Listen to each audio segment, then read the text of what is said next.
इधर ध्रुव जी महाराज उस मंत्र को स्मरण कर रहे हैं। और उस मंत्र को स्मरण किस प्रकार करते हैं? सबसे पहले वो 3-3 रात का नियम बनाते हैं, अर्थात वे 3 दिन और 3 रात तक व्रत रहते हैं और 1 दिन भोजन पाते हैं, वो भी इधर उधर से मांग कर। ऐसा 1 महीने तक चला।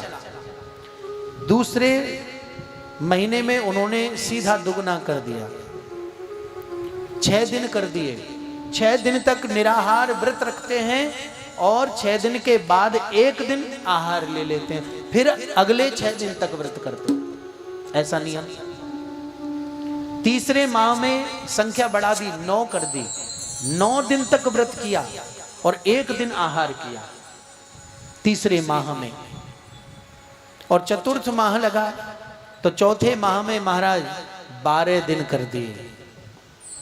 12 दिन तक वे आहार नहीं लेते, केवल निराहार रहते हैं और 12 दिन के बाद 1 दिन आहार लेते हैं, फिर अगले 12 दिन तक फिर व्रत करते हैं।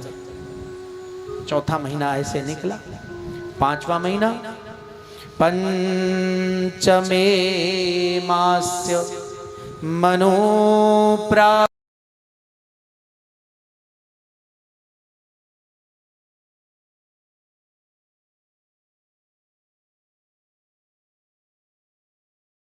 ध्यायन् ब्रह्मपदैकेन। 5वें महीने में तो श्वास पर विजय प्राप्त कर ली ध्रुव जी ने। कोई आहार नहीं। अब 12 की संख्या भी गई। अब तो पूरा माह ऐसे ही बीत रहा है बिना कुछ लिए। 1 दिन भी आहार ना किया ध्रुव जी ने और श्वास पर विजय प्राप्त कर ली। जैसे ही श्वास पर विजय प्राप्त की तो ध्रुव जी के ध्यान का वो प्रभाव हो गया कि जिस पृथ्वी पर वे अपने अंगूठे पर खड़े होकर तप कर रहे थे, उस जगह से पृथ्वी झुक गई। इतना वजन उनमें आ गया, इतनी सामर्थ्य उनमें आ गई। श्वास को जीतने से परमात्मा तक संदेश पहुंचने लगा, देवताओं का दम घुटने लगा। 6वें महीने में तो श्री ध्रुव जी महाराज ने अपने जो 5 प्राण थे, उन प्राणों को ब्रह्मांड में अपने मस्तिष्क में एकत्रित करके रख लिया। अपने ब्रह्मरंध्र तक पहुंच गए वे। ऊत उद्धव पादम अर्थात जीवात्मा के चरण ऊपर है, सिर नीचे है। उत्तान पाद उसी का नाम था, लेकिन यदि उत्तान पाद चाहे, जीवात्मा चाहे तो उसे बालक जैसा ध्रुव भी प्राप्त हो सकता है। और ध्रुव का अर्थ होता है ऊंचा, उत्तान पाद का अर्थ होता है जो नीचे देखता है, जिसका सिर नीचे है। और ध्रुव माने जो ऊंचाई की ओर चलता जाए।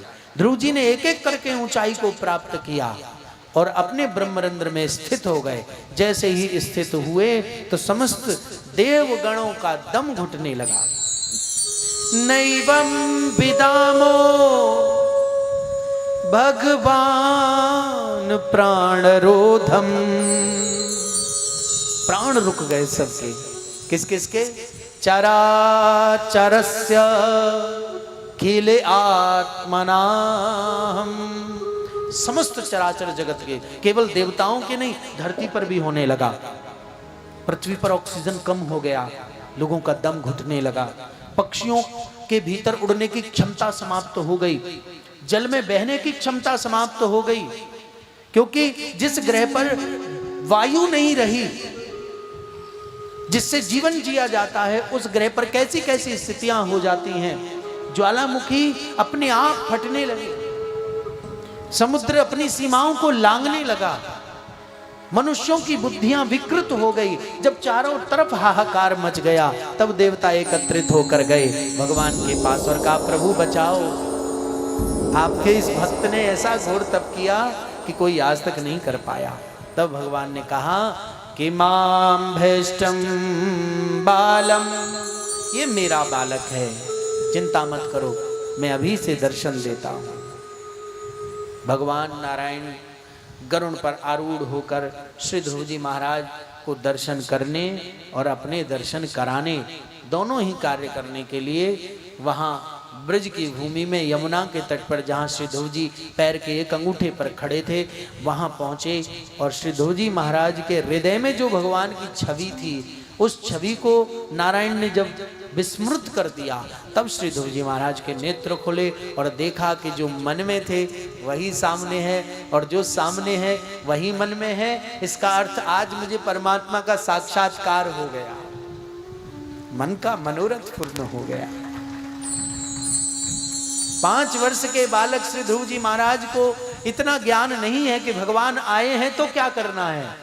अब करने लगे याद नारद जी को, गुरु जी को, कि गुरु जी ने यह तो बता दिया कि भगवान कैसे प्रकट होंगे, पर यह नहीं बताया कि जब वो प्रकट हो जाएंगे तो क्या करना है। मैं तो भूल ही गया, ध्रुव जी को भान ही ना रहा। और वे भगवान ने जब देखा ध्रुव कुछ कहना चाहते हैं, हमारी स्तुति करना चाहते हैं, परंतु उन्हें कोई ज्ञान ही नहीं है, उन्हें किसी प्रकार की कोई आरती स्तुति कुछ आता ही नहीं है, तो वो कैसे करेंगे। इसलिए प्रभु ने अपना वेद रूपी शंख उठाया जो हाथ में था, उस शंख को ध्रुव जी के हृदय से स्पर्श करा दिया और जैसे ही स्पर्श हुआ तो वेद भगवान के समस्त ऋचाएं, समस्त श्लोक मंत्र आदि सब प्रकट हो गए ध्रुव जी महाराज के हृदय में। और भगवान की कितनी सुंदर वे स्तुति करते हैं श्री ध्रुव जी महाराज। कहते हैं प्रभु योऽन्त प्रविश्य मम वाचमिमां प्रसुप्तां संजीवयत्यखिल शक्तिधर स्वधाम्ना। प्रभु आप सर्वशक्तिशाली हैं, आप ही मेरे अंतःकरण में प्रवेश करके अपने तेज से मेरी इस सोई हुई वाणी को आपने जगाया। ध्रुव जी जानते हैं ना कि वो जब तक शंख स्पर्श नहीं होता तो वाणी ही ना जगती, इसलिए वे कहते हैं मेरी वाणी को जगाया आपने, मुझे सजीव किया, तथा हाथ पैर कान त्वचा आदि अन्यान्य इंद्रियां एवं प्राणों को भी आपने ही चेतना दी है। आप अंतर्यामी हैं, मैं आपको प्रणाम करता हूं। आज आपने मुझे बड़ा श्रेष्ठ पद दिया है, आप मेरा दर्शन करने के लिए आए। लोग आपका दर्शन करने के लिए भटकते हैं, भीड़ लगाते हैं, लाइन लगाते हैं, लेकिन साक्षात नारायण मेरा दर्शन करने आए, इससे बड़ी बात क्या हो सकती है।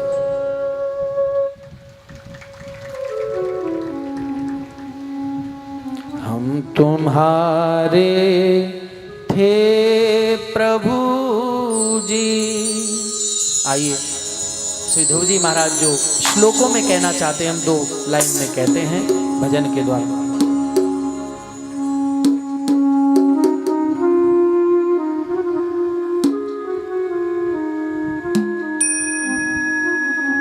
हम तुम्हारे ही रहेंगे ओ मेरे प्रीतम, हम तुम्हारे थे प्रभु जी, हम तुम्हारे हैं, हम तुम्हारे ही रहेंगे हो मेरे प्रीतम। तुम हमारे प्रभु जी, तुम हमारे हो, तुम हमारे ही रहोगे ओ मेरे प्रियतम।